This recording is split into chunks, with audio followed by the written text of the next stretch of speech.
ശബരിമല സ്വർണ്ണക്കൊള്ള കേസിൽ നടൻ ജയറാമിനെ ഇ.ഡി. നോട്ടീസ് അയച്ചു. അടുത്ത ചൊവ്വാഴ്ച ഹാജരാകാൻ ആവശ്യപ്പെട്ടാണ് നോട്ടീസ് നൽകിയിരിക്കുന്നത്. കേസിൽ ജയറാമിനെ SIT നേരത്തെ തന്നെ ചോദ്യം ചെയ്തിരുന്നു. കേസിൽ നേരത്തെ ജാമ്യം ലഭിച്ച മുരാരി ബാബുവിനെ അടക്കം ഇ.ഡി. ചോദ്യം ചെയ്തിരുന്നു. അതിന് പിന്നാലെയാണ് അടുത്ത ചൊവ്വാഴ്ച ഹാജരാകണമെന്ന് ആവശ്യപ്പെട്ട് ജയറാമിന് ഇ.ഡി. നോട്ടീസ് അയച്ചിരിക്കുന്നത്. ശബരിമല സ്വർണ്ണക്കൊള്ളയിൽ മുഖ്യ പ്രതിയായ ഉണ്ണികൃഷ്ണൻ പോറ്റിയുമായി പരിചയമുണ്ടെന്ന് ജയറാം അന്വേഷണ സംഘത്തിന് നേരത്തെ തന്നെ മൊഴി നൽകിയിരുന്നു. എന്നാൽ തട്ടിപ്പിലൊന്നും തനിക്ക് പങ്കില്ലെന്നും പോറ്റിയുമായി ശബരിമലയിൽ വെച്ചുള്ള ഒരു ബന്ധമാണെന്നും ജയറാം വ്യക്തമാക്കിയിരുന്നു. പാളികൾ പൂജിച്ച 3 ചടങ്ങുകളിലും പങ്കെടുത്തിട്ടുണ്ടെന്നും പോറ്റി പലതവണ തന്റെ വീട്ടിൽ വന്നിട്ടുണ്ടെന്നും കൂടി ജയറാം മൊഴി നൽകിയിരുന്നു. ശബരിമലയിൽ നിന്നുള്ള സ്വർണ്ണപ്പാളികൾ ജയറാമിന്റെ വീട്ടിലെത്തിച്ച് പൂജ നടത്തിയിരുന്നു. ശബരിമലയിൽ നിന്ന് അറ്റകുറ്റപ്പണിക്കായി പുറത്തു കൊണ്ടുപോയെന്ന് കരുതുന്ന സ്വർണ്ണപ്പാളിയും ദ്വാരപാലക ശില്പവുമാണ് ഉണ്ണികൃഷ്ണൻ പോറ്റി ജയറാമിന്റെ വീടുകളിൽ അടക്കം പ്രദർശിപ്പിക്കുകയും പൂജയ്ക്ക് വെക്കുകയും ചെയ്തു. നടൻ ജയറാം, ഗായകൻ വീരമണി തുടങ്ങിയവർ പൂജയിൽ പങ്കെടുത്തിരുന്നു. 2019 ചെന്നൈയിൽ നടന്ന പൂജയുടെ ദൃശ്യങ്ങളും പുറത്തു വന്നിരുന്നു. ശബരിമലയിലെ സ്വർണ്ണപ്പാളി തന്റെ വീട്ടിലെത്തിക്കാൻ പാടില്ലായിരുന്നുവെന്ന്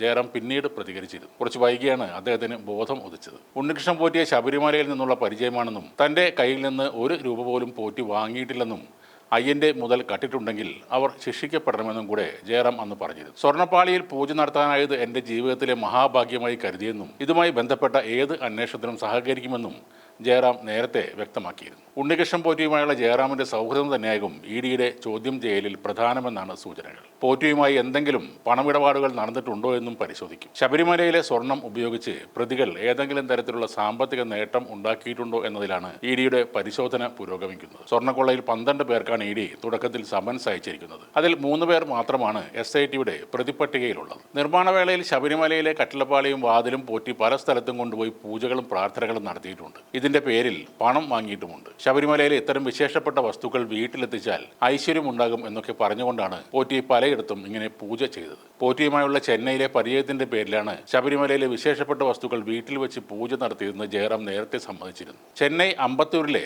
ഫാക്ടറിയിൽ വെച്ച് നടന്ന പൂജയുടെ ചിത്രത്തിലും ജയറാം ഉണ്ടായിരുന്നു. നടൻ ജയം രവിയും പൂജയിൽ പങ്കാളിയായിട്ടുണ്ടെന്നും അന്വേഷണ സംഘം കണ്ടെത്തിയിട്ടുണ്ട്.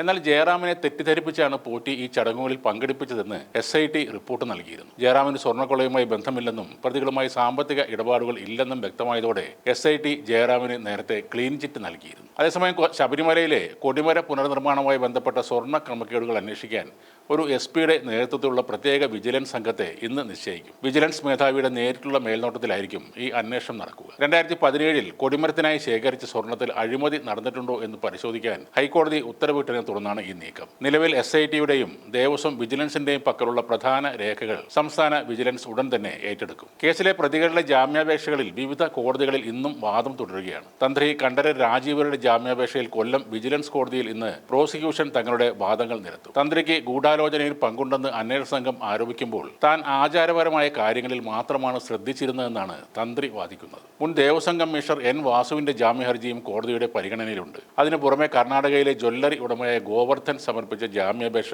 ഇന്ന് സുപ്രീം കോടതി പരിഗണിക്കുന്നുണ്ട്. ഹൈക്കോടതി ജാമ്യം നിഷേധിച്ചതിനെ തുടർന്നാണ് ഗോവർദ്ധൻ പരമോന്നത കോടതിയെ സമീപിച്ചത്. ഇത് പെട്ടെന്നൊന്നും തീരുന്ന ഒരു ചെറിയ കവർച്ചയൊന്നുമല്ല.